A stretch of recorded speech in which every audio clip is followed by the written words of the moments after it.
this week we're going over political theory, and we're going to see the difference between the political theory and moral theory a lot today.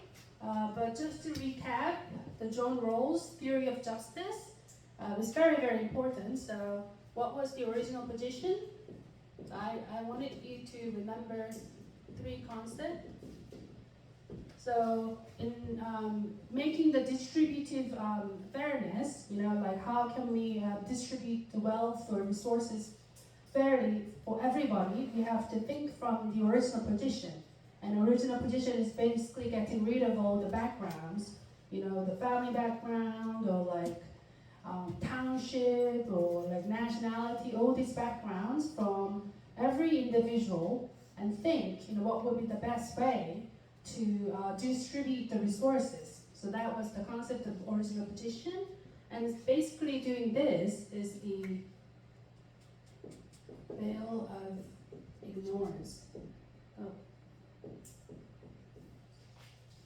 So we pretend as if we don't really know anything about the person or every member of the group. And then in making the distribution, we have to uphold difference principle. And that was, we have to think if there's a rich people and poor people and like the most disadvantaged. And in making the distributive fairness, we always have to think about the most disadvantaged member of the society. So they don't really care about what would affect the rich people. But John Rawls really emphasized that we really have to think hard, whether this measure or this program or this policy or practice, how would it affect the most disadvantaged member of the society? That's called difference principle. So I'm actually emphasizing 3, which means these are very important, right? I don't usually do that, but I really want you to remember, so I'm repeating this. So when John Rawls proposed his theory of justice, he was actually thinking of only the people within the nation state or within the society.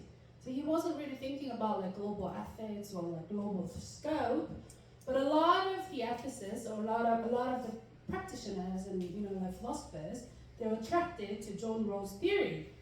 And they started thinking, we can actually apply this to global society or globally.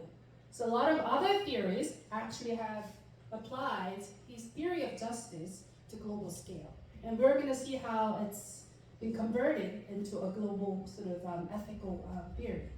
So let's read from this slide. Whose turn? Sansalot? Sansalot. Sorry. Right. So here, people means not like a human being. It's like Korean people or Bangladesh people. It means nation. I've told you about the difference between the concept of state and concept of nation. The nation is closely linked with the people, it's ethnicity. All right.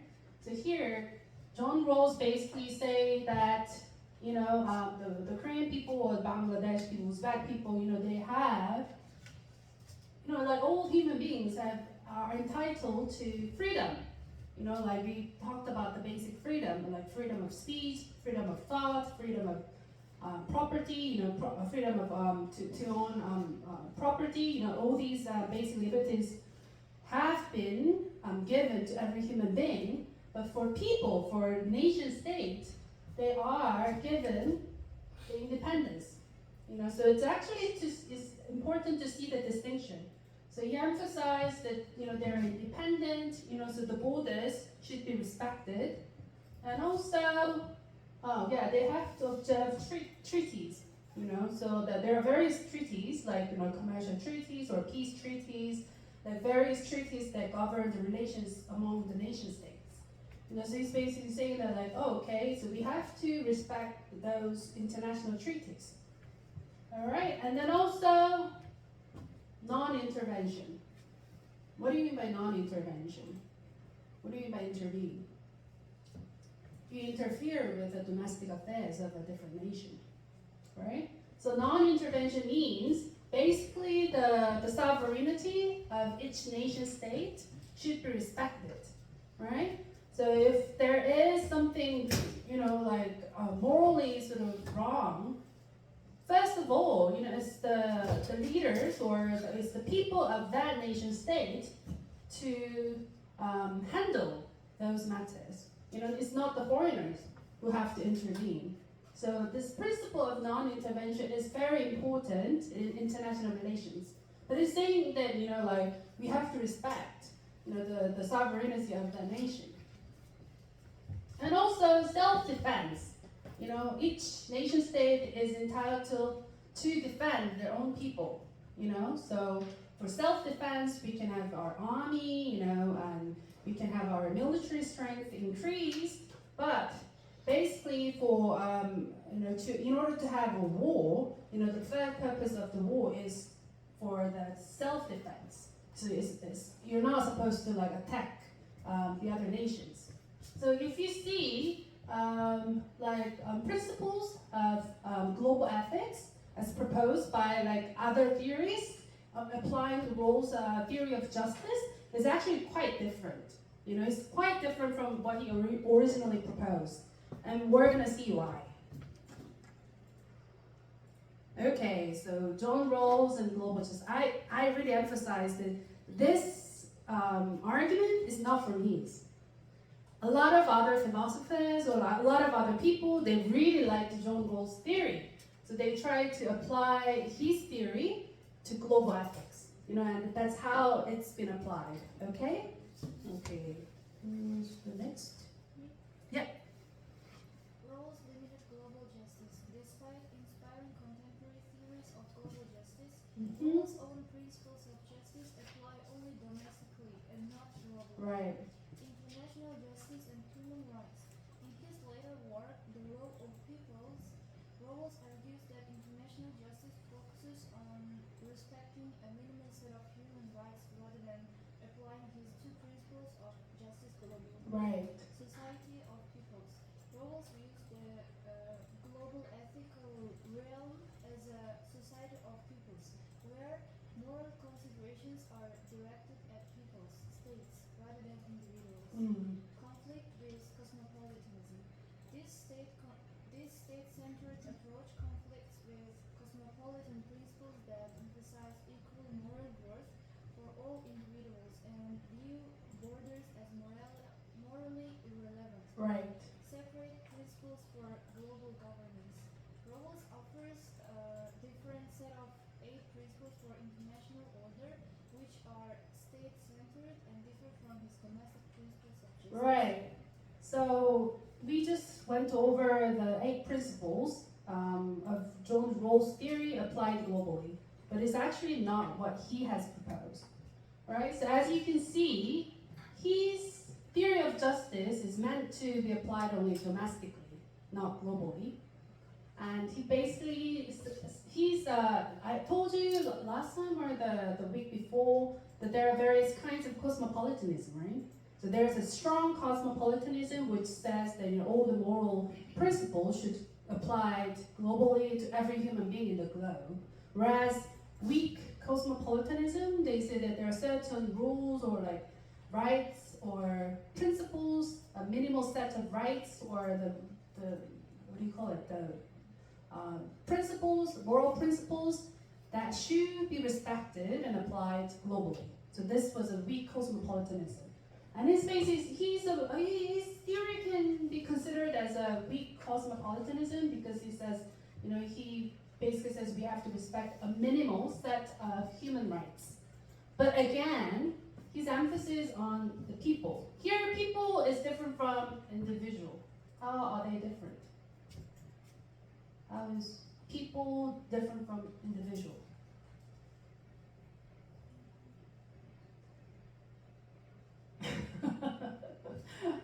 I give you extra point if you say this. All right. People are a group of individuals, and individual mean one single person. Exactly.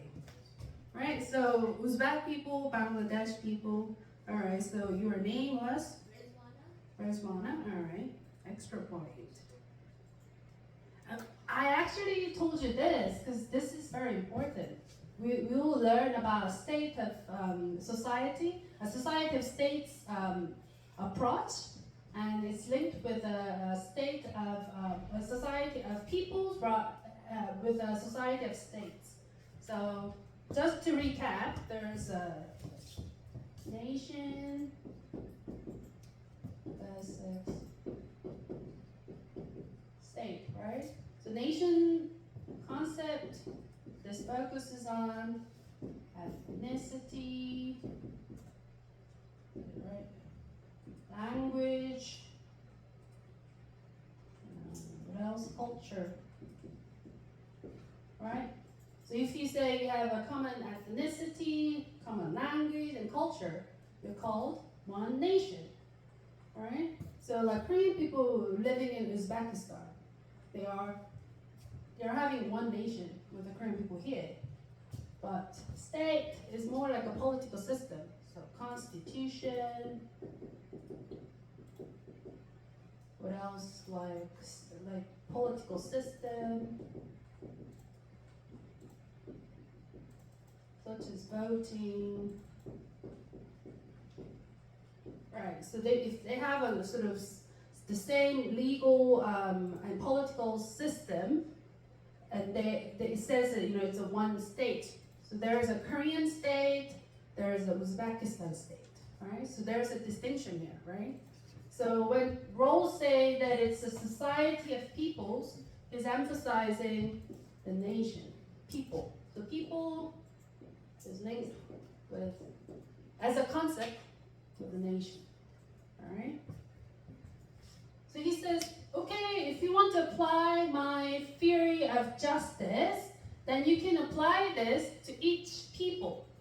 So each Korean people, like North Korean people, South Korean people, like Uzbek people, Bangladesh, Filipino people, you can apply this to like separate people, but not every individual within the people, within the nation state. Is that clear? It's not as clear as of now, but it's going to be clearer later because we're going to deal with many different theories today. Realism, like society of states, like nationalisms, and it's going to be. But I really want you to remember this distinction. Otherwise, it's very difficult to sort of see what the nationalism is, like what society of states is, like what realism is. Okay, all right. So his theory of justice, although it's applied globally, is in conflict with cosmopolitanism. In a sense, like if it's a strong cosmopolitanism, then it says, oh, we have to apply the same principle to everybody in the world. But he's saying, no. My theory is meant to be applied domestically, first of all. But if you want to apply this, then you can apply this to each nation. So sovereignty of each nationhood, and like self-defense of each nationhood, independence, non-intervention principles of each nationhood should be respected above my theory of justice. That's his argument. So originally, Rawls' idea was we have to apply these principles domestically. So in his view, he's going to apply these principles to America, to USA. So he was thinking of the least disadvantaged, the most disadvantaged people within the states, within the US. And he was thinking of, okay, when we are distributing resources, like through this welfare program within the US, we have to think about, these, the poor people with these kind of hypothetical views. But other philosophers, including Bates, he's saying that, oh, let's apply this worldwide, So when we are thinking of original position, we basically think, okay, let's get rid of the nationality differences. Say, okay, we have like Shibal here, assigned to our class. How much is Shibal? You know how much Shibal is? How much is it? $1 million, all right? So say $1 million is assigned to our class, okay? And original position basically means, okay, because I'm a professor and I'm Korean, I'm from, the homeland, so I think I have the most, I don't know, like claim to this $1 million. I can, and then I am in charge of this class, so I can, get as much as I want. I can make this claim. But as Rawls' original position basically says, no, let's get rid of all the backgrounds. So suppose I'm not a professor, I'm not Korean, and I'm not 40, age factor, like everything. I'm not female, like let's get rid of all the backgrounds and decide who's going to get how much, out of the $1 million. So this is the veil of ignorance. It's basically, we are behind the veil of ignoring all the backgrounds. And Bates is basically saying, okay, let's apply this globally. So when, say, UN is trying to give away $100 million globally, and in deciding who gets how much, let's get rid of all the backgrounds and nationalities and, and like the GDPs and GNPs, like all these factors, and let's decide who gets how much, through fair discussion. That was the Bates idea. And also, difference principle can be applied when we are thinking of who gets how much. We have to think about the most disadvantaged people in the world, right? Not within the states, not within the state of Korea or not within the state of the US, but within the world, right? Maybe a lot of people in sub-Saharan Africa, they have the lowest GDP in the world. So when we are making a policy or a program, we have to think about them first. We have to give priority to these people within this region because they have the least GDP. So that was his idea. All right, so it was Bates' idea. It was like other philosophers' idea to apply John Rawls' theory. So that's why I'm emphasizing a lot of John Rawls' theory, because his theory has been so influential in global ethics. All right, so there are other variations. All right, and one of them is Moellendorff. Okay, one more extra point. What's the difference between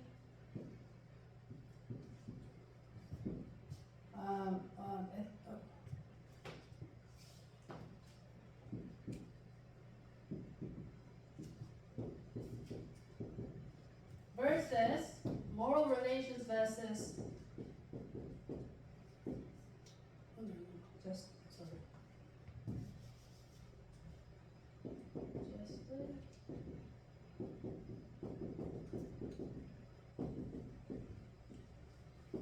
what's the difference between this and I think I said this like 5 times. What's the difference between ethics, which concerns with the moral relations, and justice as a concept which concerns maybe political relations? What's the difference?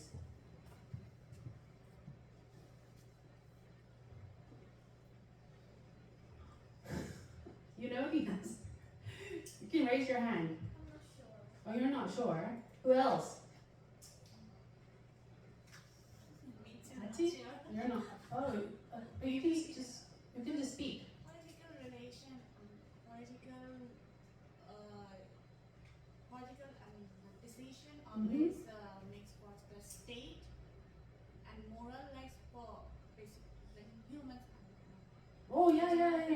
Yeah, it's close. Yeah, it's macro, so sort of state, between the state, and this is more like individual. But more specifically, institution within the states or internationally. So this is more like institutional focus. Whereas moral theories or like ethics, it's concerned with the relations among different individuals. This distinction is very important, very, very important, because otherwise it's going to get really, really confusing when you get into the details and theories, right? So Mollendorf, he's a cosmopolitan, but he proposed institutional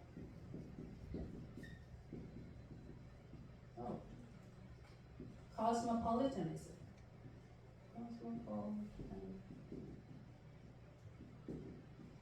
What do you think institutional cosmopolitanism is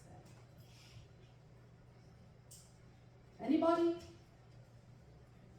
So a strong form of cosmopolitanism basically says all the moral principles, the rights, human rights, they have to be applied to every single human being in the world.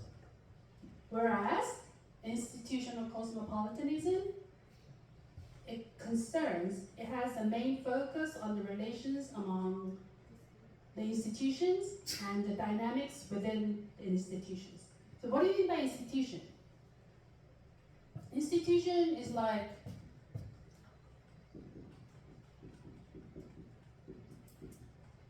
government or like organizations.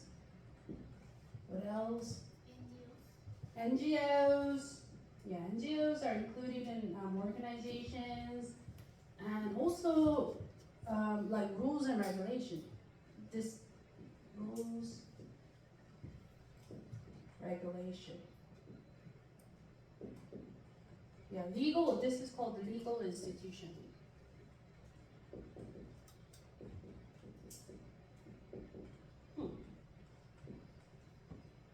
See?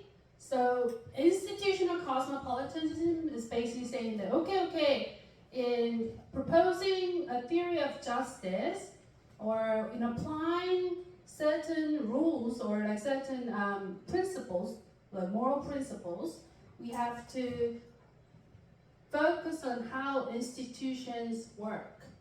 So say we want to implement a poverty alleviating program, you know? And institutional cosmopolitans would say, okay, what kind of NGOs can we set up to implement this program? Or what kind of regulations should we propose and implement to set up this program? Or what should governments do to implement this program? Right? So institutional cosmopolitanism, they emphasize on the macro sort of level. Whereas like cosmopolitanism in essence is focusing on the individuals, you know, what each individual should do, you know. So it's very different. So the focus is very different, institutional cosmopolitanism.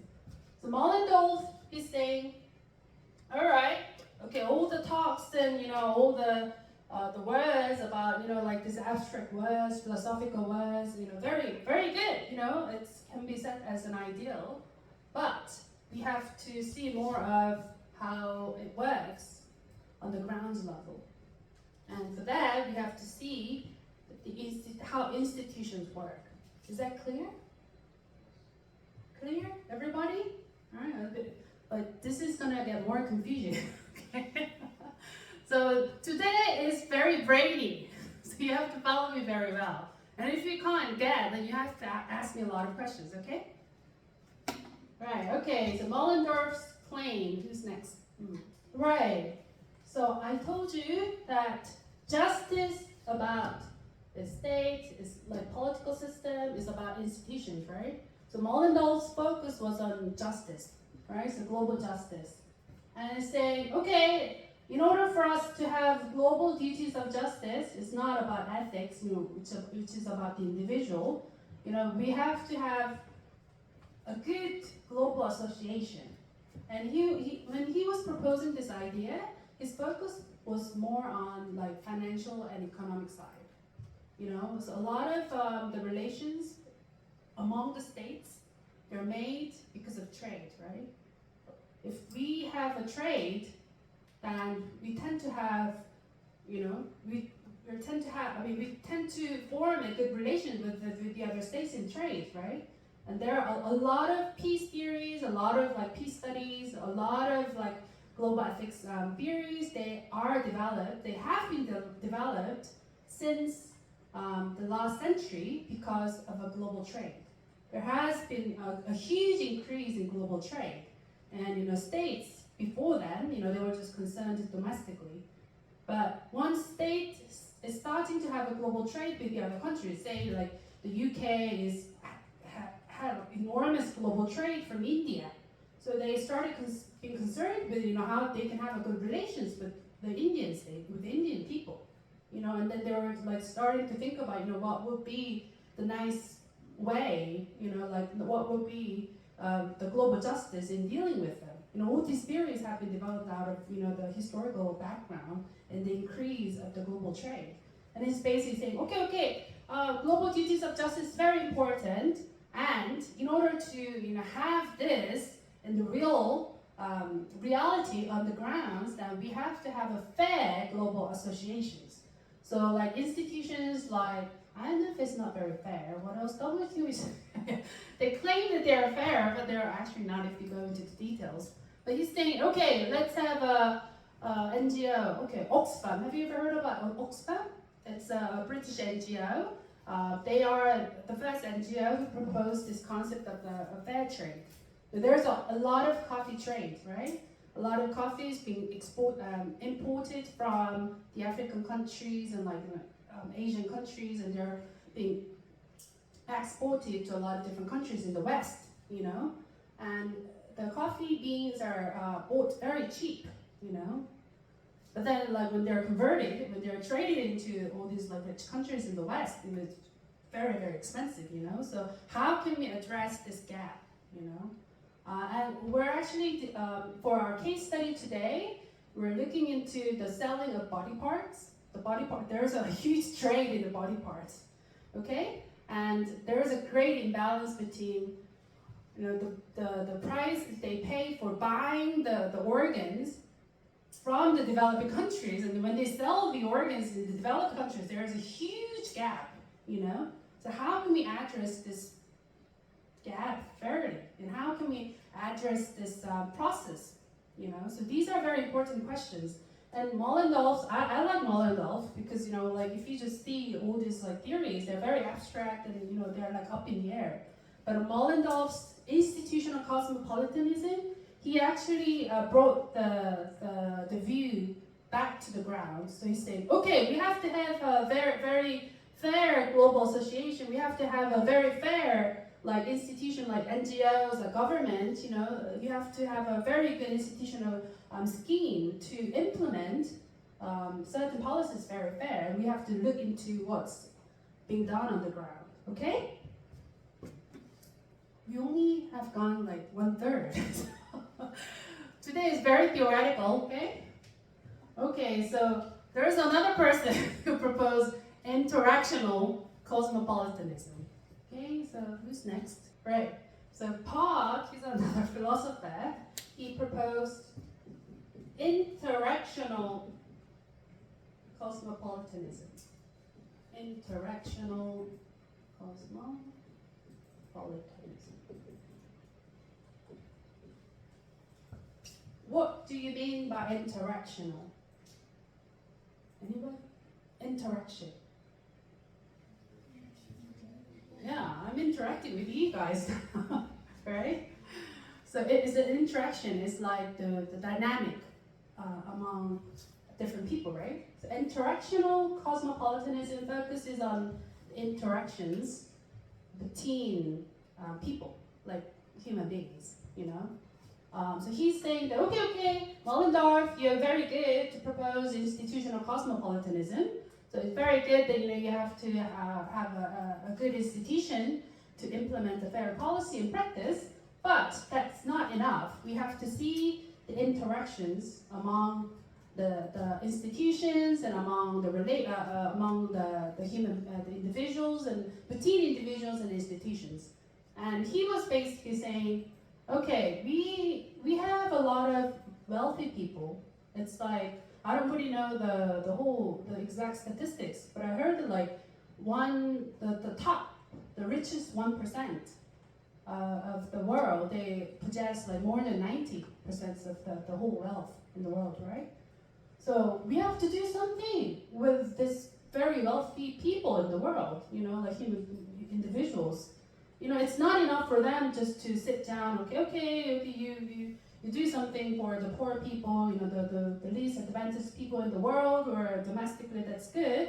But unless the wealthy people change, we're not going to have a very fair distribution of the world's wealth, So Parks is basically saying, okay, the rich people, the wealthiest people in the world, you have to have a good interaction with the other people in the world, So we have to do something. We have to say something to the rich people in the world, the wealthy people in the world, that it's not enough for you to just sit down or ignore, all the events happening in the world. You have to do something, You have to donate, or you have to say something, or you have to get involved with some kind of donations, or some kind of setting up a donor institutions to help out with the poor in the world.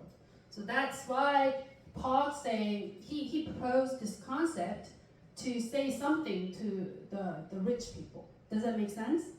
So there are a lot of different variations of cosmopolitanism, and their focus is very different, on what they're actually looking at, or what they're proposing.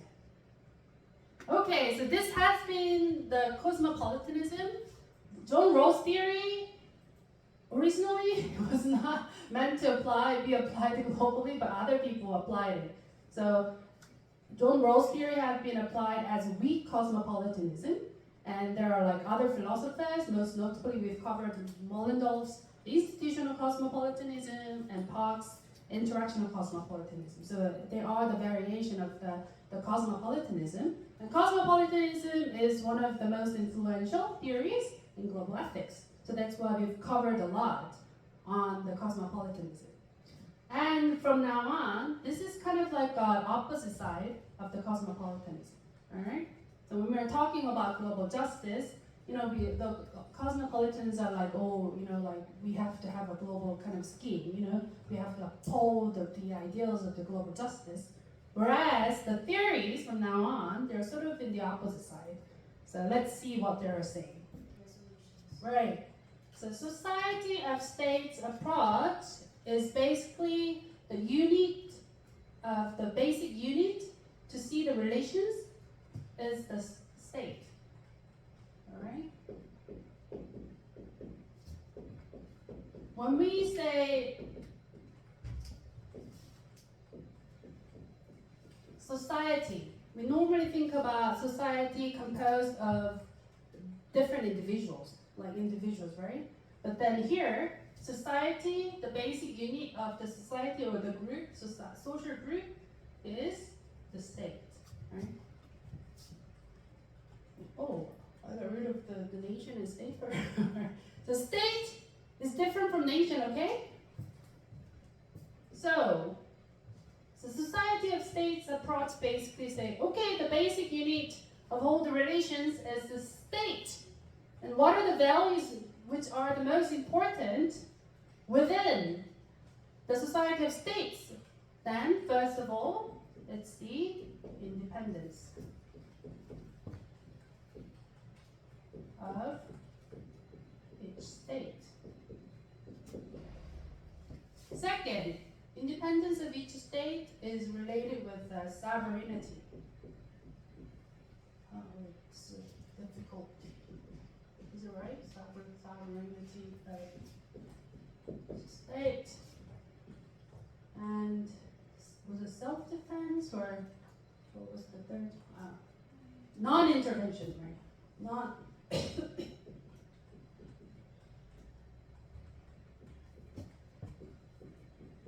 Yeah, they're all very interrelated concepts, right? So sovereignty of each state basically means the top decision maker of each state is the top political leader or the top political institution of each state. It's not UN, or it's not the American president. No. It's the president or the prime minister or the top leader of each state makes the most important decision. That's the sovereignty of each state, and that secures the independence of each state from the other state, right? So the Korean state is independent from the US state, or the other states, right? And that leads to the non-intervention principle. So we're not meant to interfere with the domestic affairs of the other state. That's the meaning of non-intervention. So if there's an issue within Korea, or we had some issues about beef importation from the US, you guys are too, even the Korean student, you guys are too young. So there was a great demonstration against the importation of a beef from the US. And I think it was 14 years ago. Okay, around more than 10 years ago. And it was based on a rumor. And a lot of demonstrations, like against the president, but the US was not meant to interfere domestically, even though there were a lot of demonstrations. It was the domestic matter of the Korean state, right? So non-intervention. So these are the most important principles that have to be respected within the society of states approach, all right? Because the basic unit is the state, not the individual, all right? So say, the sex tourism in the U.S., within the U.S., actually, sex tourism in different provinces, they're not provinces, they are states. There are like 50-something different states within the US, right? It's the United States, right? So it's illegal. So if you travel to San Francisco to get engaged with the prostitution, it's illegal within the state. But we have a lot of American tourists in Bangkok, Thailand. You see a lot of Americans, like old Americans, holding hands with the Thai girls. I didn't like it when I was traveling over there. Yeah, and because it's within Thailand, they're actually traveling and their foot are on the Thailand, so they're not entitled to U.S. law, according to the Society of States approach. Does that make sense? Because the basic unit is the state, and other state is not meant to intervene with the domestic affairs of the other state. And also there are a lot of civil wars within the African states, and not only what was it, Zimbabwe, but like Congo, they have a lot of civil wars, so they kill like the other tribes, and there are a lot of human rights violations. But according to the Society of States approach, does is Korea meant to interfere with their affairs in Congo or like Burma, whatever? No. So that's why it's actually against the global ethics claim. And John Rawls' original theory of justice is based on the Society of States approach. He wasn't concerned with the other countries. He was more concerned about what's going on within the U.S. Okay. All right, who's next? Right. So, does anybody wear Zara? H&M? Nobody? Well, this is from Zara. Yeah, so a lot of global companies, they have a lot of factories within Asia or Africa, right? These big corporations, conglomerates, like Nestle is a big, I think it's Swiss company. You have hot chocolate, like coffee, like from Nestle. And what else? Nike. Oh, I think you're wearing the Nike shoes, right? They have a lot of sweatshops in, Zara has some sweatshops in Bangladesh, so all these international conglomerates, they have like factories everywhere. But although Nike is a US corporation and Nestle is a Swiss corporation, they don't follow the rules of the US or the Switzerland within their factories in Bangladesh, right? And Society of States approach justifies it because the factories are within Bangladesh or like other countries. So they have to follow the rules and regulations of that country. So although the ownership of the factories is based on different countries, the other country is not meant to interfere with the matters here, right? So these big conglomerates exploited the differences, you know? So, and the society of states approach basically doesn't really do anything, and can't really do anything about it. So that's why they are sort of in opposite side with the global ethics claims. Does that make sense? Okay? Okay, so this was the society of states approach, and they're a bit different from nationalism. A lot of people get confused between nationalism and society of states approach, okay? What time is it now? What time is it now? 54. All right, okay, let's have a 5-minute break and we're gonna continue.